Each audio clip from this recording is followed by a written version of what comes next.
What's up, everybody? First what of 2021. That's going to be really hard to say for a while.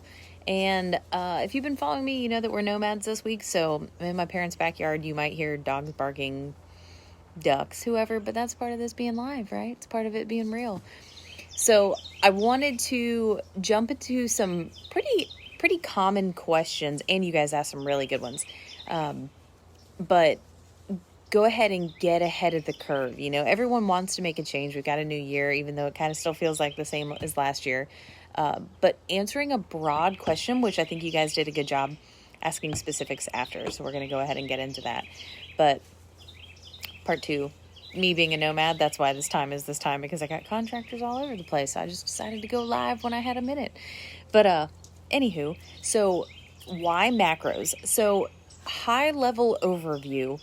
Macros are a caloric setting broken down into specifically proteins, fats, and carbs. So if you were to eat at a caloric surplus, you're going to gain weight, right? If you're going to eat at a deficit, you're going to lose weight. But more importantly, for overall health and longevity and just simple body function, it's important to understand that you're getting the right pieces of those calories. Sure, you could eat 12 donuts a day and be in a caloric surplus. I'm going to say surplus because you think that caloric deficit. Maybe they're not. Maybe they're little donuts and they don't add up to much.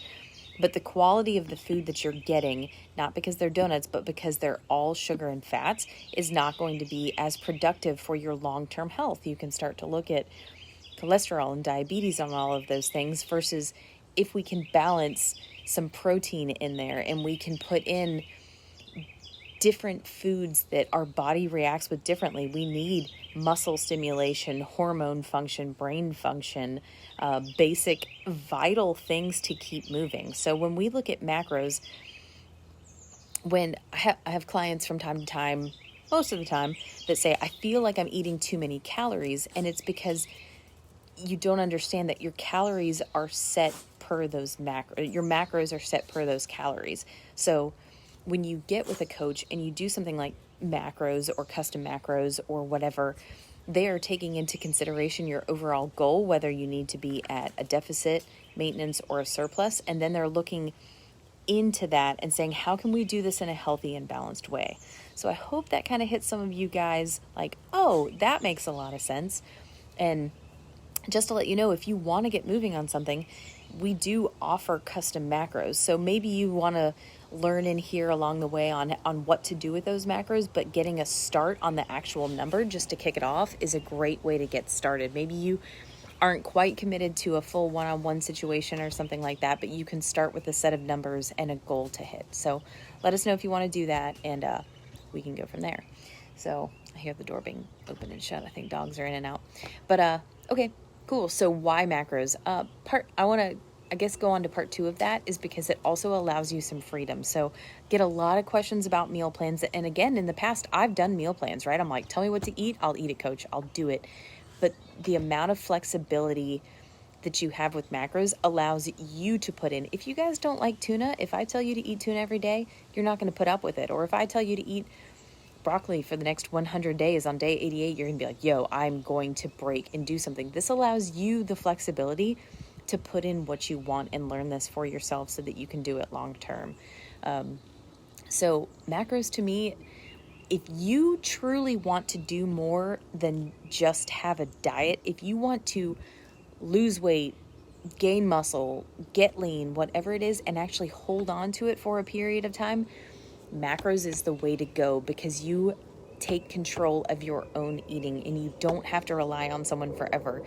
I have people who lose fantastic amount of weight in here and they're like, I'm sorry, I'm going to stop one-on-one coaching. I'm like, yo, when you get to the point that you feel like you can take this on your own, that's where I want you to be. I want you to be on this side of the camera at some point telling people how it is to have nutritional freedom and be able to do this for yourself. The idea isn't for me to tell you what to eat forever. It's to teach a man to fish and let you go do it yourself. So trust me, I don't want to tell you what to eat forever. And you probably don't want to eat tuna like I do every day. I don't do it every day. I don't know why tuna's on the mind. Maybe it's for lunch today. I don't know. Sorry about that. Sounds like some jets are going over. So cool. So some great questions going into that, and we're going to hit two of the macro ones right off the top. So Molly asked about protein, why it's so important, and why is it so hard to hit at the beginning. So protein is for muscle synthesis, for hormone production. It has so many vital micronutrients like iron and things like that. It is foundational to our being as humans that we eat protein. Even for people who, choose to be vegan or whatnot, there's still a source of protein coming through there. If we're talking specifically meat protein, there's something to that too. But your body needs it to be able to function and to be able to produce muscle, which helps you stand up. Don't even think about muscle in like the gym sense, to be able to pick yourself up off a chair, to pick up your kid when you need to do something, to keep your body fueled in the certain ways, to keep your iron levels at a certain state so that you can function. Protein is vital, and it's something that is not produced by your body and not readily found. So we must consume protein to continue life. So why is it so important in macros, and why it's something that Molly and I as coaches focus on from the start, is because it's not that available in an American diet. So even we were laughing about this.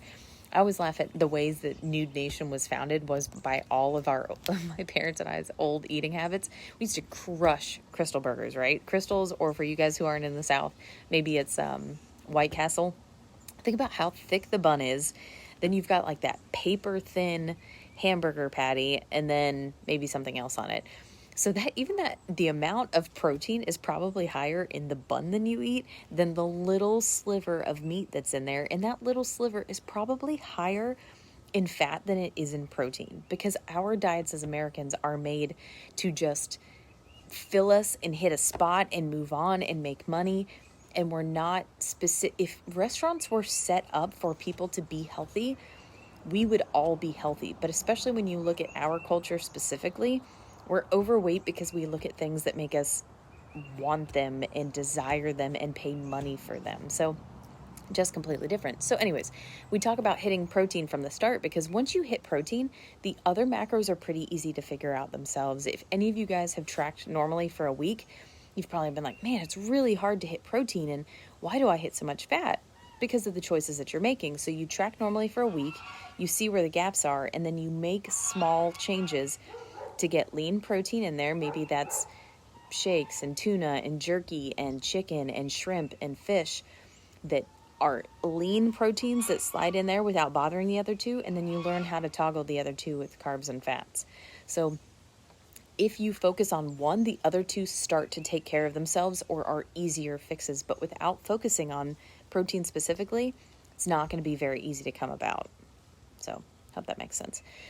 Very good question, Molly. And then ties into Kelly Green's question about why carbs are so important. So as I should also point out, I did a lot of dumbbell stuff yesterday, so sorry if my knuckles look nasty. You guys probably didn't even notice.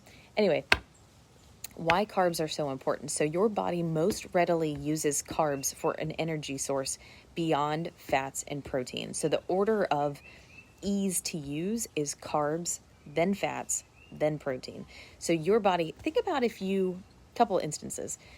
When you feed your kids sugar and they just bounce off the walls, right? It's like they didn't even get done with that dum-dum and they are bouncing off the walls because their body is immediately doing something with those carbohydrates.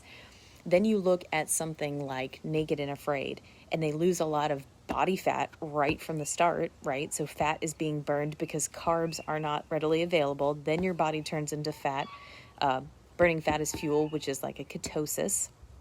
Notice they are void of carbs to get to ketosis, whole nother topic.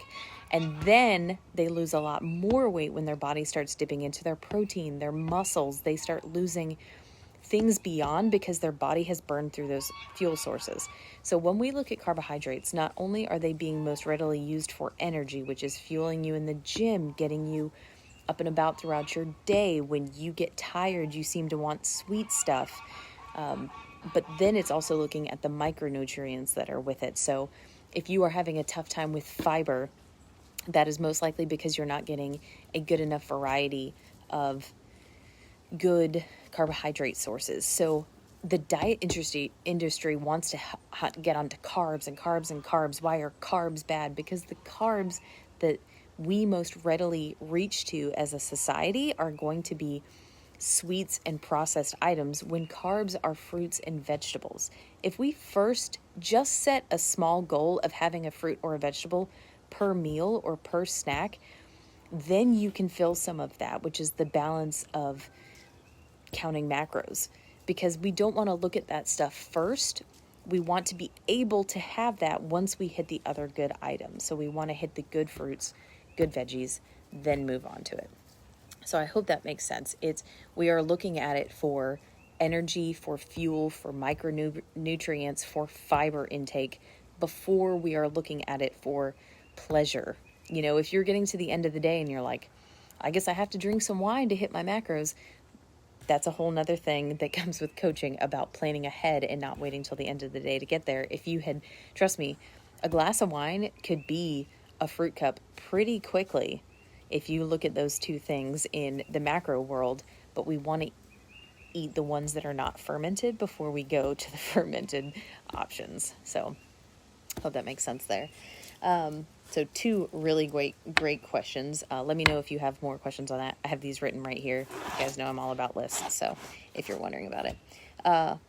And then, so why is eating today reflected tomorrow was a question from Alicia that I think that maybe I can make a fun segue into the instant gratification. So I would not say that what you eat today is instantly reflected tomorrow. I love the saying that one meal cannot make a diet, just like one meal cannot break it. So it is the consistency and the pursuit of getting after it that's going to make this pay off. So if we were all able to eat one meal and hit our weight goals, everyone would do it. We would be like, okay, cool, one fast and we're done. Or I can have one salad and I'm skinny again, or whatever it is.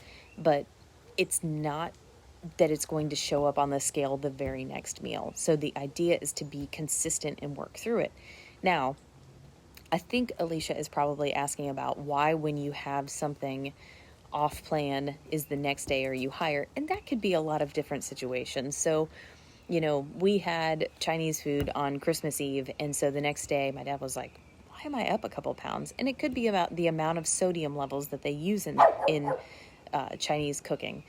Could be the soy or just the salt over the top. It's something that was unusual to his diet. And so the next day his body was like, hold on, let me process this first before we move through it. It could also be the time of day. Maybe you waited till the end of the day and then you ate something that seemed to be outside of your plan, and the next morning you woke up and you were heavier.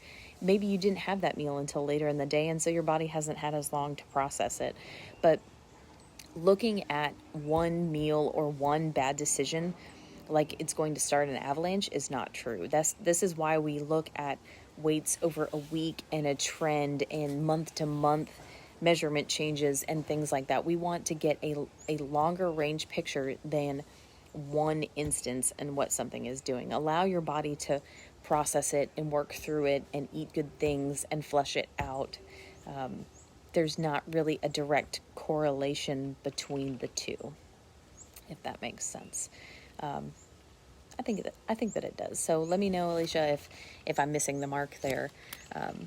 But there is not a direct. If there was a direct answer and a cause and effect for weight loss, we would be in a totally different ballgame than we are at now. But it takes time to do these things, and so planning them out and being aware that one little mistake or one great day doesn't really affect you as much as the long-term goal and chipping away at that. So, that didn't deter anyone. That might not have been my best wrap-up. Okay, and then Molly was asking, why is instant gratification a liar? And I think this is kind of interesting. So, took her question, and my instant answer was that an instant is then gone, and then you need another instant, and then it's gone. So if you are looking for the instant gratification, the quick grab, I want it now. Okay, so you filled that little gap, and now the next instant is here. What's going to fill that next gap? So by looking at the short-term little fix, you are just starting to pay attention to the short-term habits and the short-term cues and the short-term holes that want to be filled, and you're not looking at the long-term ones. So let's say that I'm walking through the store and I'm like, ooh, booyah, that candy looks awesome. I eat it, and now 20, 30, 3 hours later, I want something and I don't have the macros left for it. How did that instant hold me for that amount of time? And what happened the next instant that something came up? So we filled that hole, next hole's here. What do we do? What do we do? Do we continue to fill it and keep acting on that? Or do we understand that there could be something heartier and more fulfilling to hold us for a longer period of time? So I thought that was a pretty cool question in a instant way, or a different way to look at it. But if we are the sum of our habits, we don't want to be looking at reacting versus responding. Something Molly's really big on is reacting in an instant versus responding and planning can make a huge difference. So, I mean, even take it to arguments with your spouse. Think about how if you just say something, or if you count down from 10 and give a different response, it's the same thing with the habits of what you put in your mouth and how you handle that and what you do moving forward. So, yeah, I really like those questions. I hope that you guys have a better broad overview of what macros are and why learning to do this is something that you can do for yourself forever, that you will look at food differently, that you will understand your body differently, that it will not be an on again, off again plan. And any of you guys that are watching, please comment and let people know that it has brought a different way of you looking at food. Something, again, Molly and I talk a lot. She put up something that I hope that she'll share about choose your hard. Do you want to be the hard constantly getting the weight off, or do you want to be the hard that you choose to give yourself a chance to learn this and never have to do it again? Is it hard to remember to eat, or is it hard to change your habits to learn how to eat so that you can do this forever? It looks like I'm tearing up, but I think I actually have hair in my eye. So I want you guys to choose your hard, to tell yourself that it's hard, to take an action. If nothing changes, nothing changes. If you do the same thing and expect a different result, it's called insanity. So change something, start today. Custom macros are only $30 to get you started, and each week we can go over these. Molly and I both have one-on-one spots open right now. I know I have one. I believe she only has one. So if you are wanting to do something for yourself, this is the time to do it. It's not a resolution. It's just a day to start doing something now. Get it done. Do it. All right, guys. It's time to work out. My pre-workout's hitting. Maybe that's why I'm talking so fast. First form winner was announced on my Instagram. If you missed it, I'm going to put it in here. But thanks to the Facebook algorithm, I'm not going to do it till later so you guys watch this. All right, y'all. You have a good day. See you.